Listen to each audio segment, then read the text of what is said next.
In our earlier video, we tried getting an intuition into measuring an angle using a different kind of measurement other than the degrees which we normally use.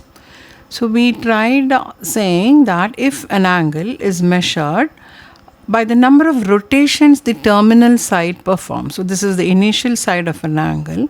So if we measure the angle by depending on the number of rotations performed by this side, by the terminal side. So we said that if the rotation was half a rotation, we just called it as pi, and if the terminal side has performed a full rotation, we call the angle as, I'm marking it in green now, we call the angle as 2 pi, etc. And so we compared it to pi being equal to 180 degrees and 2 pi equal to 360 degrees. Now here in this video, what we are going to do is we are going to formally define a different measurement for angle, which is called the radian measure. So we will look into the formal definition of a radian measure, and we will see how we can link it to our intuition which we had in the previous video. Now what is a radian measure? Consider a circle of radius r.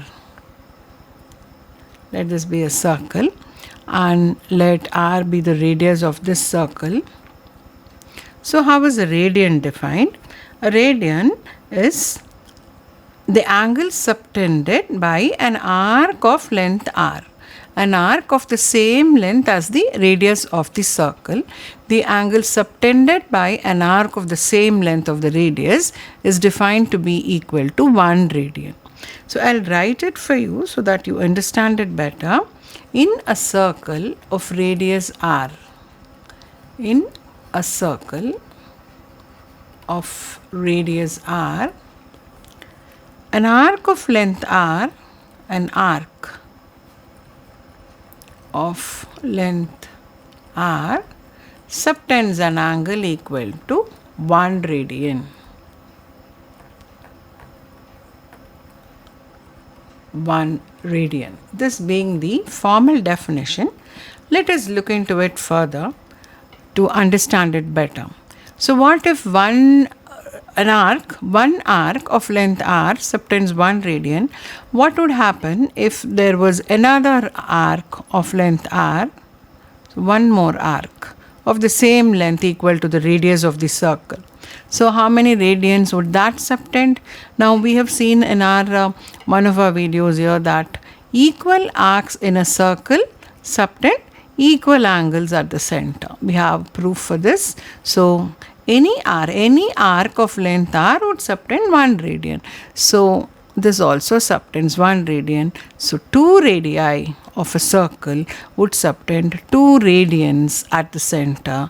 And if you take 3 radii of the circle by the same argument would subtend 3 radians at the center. We can go on like this.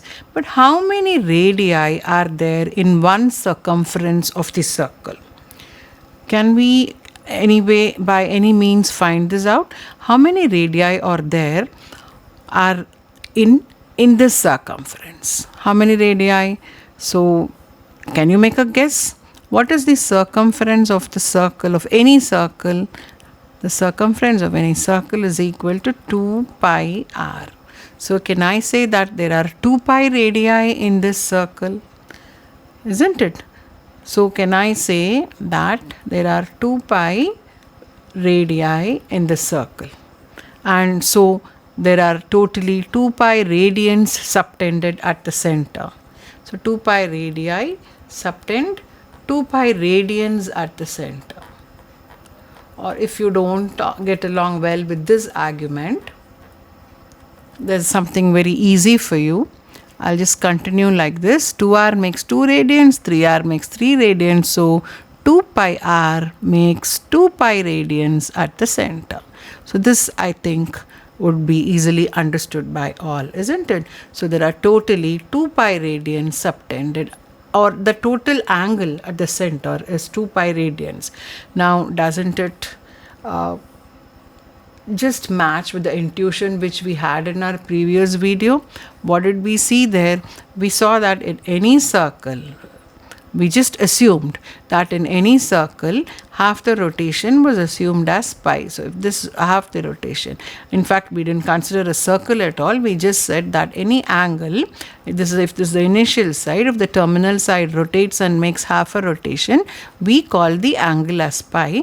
And if it made a full rotation, we called it as 2 times pi or 2 pi. So this is what we said in our earlier video. 180 degrees was equal to pi. Now there is not much of a change. It's almost the same, just that this pi has been formally defined as pi radians. 180 degree is equal to pi radians. This is the important result which we have arrived at and which we should remember, so that we do our conversion problems easier, and many other problems are solved using this, because this way of measuring angles is much more easier than measuring using degrees, because you will slowly realize that radians are just real numbers, isn't it? Because it is actually dependent on the length of the circle, the length of the radii, so they are also real numbers. This is a much easier way of, a convenient way of measuring angles.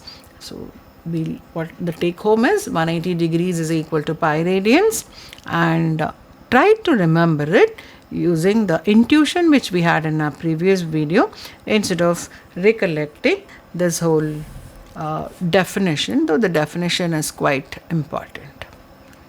We'll meet again in the next video with some example problems.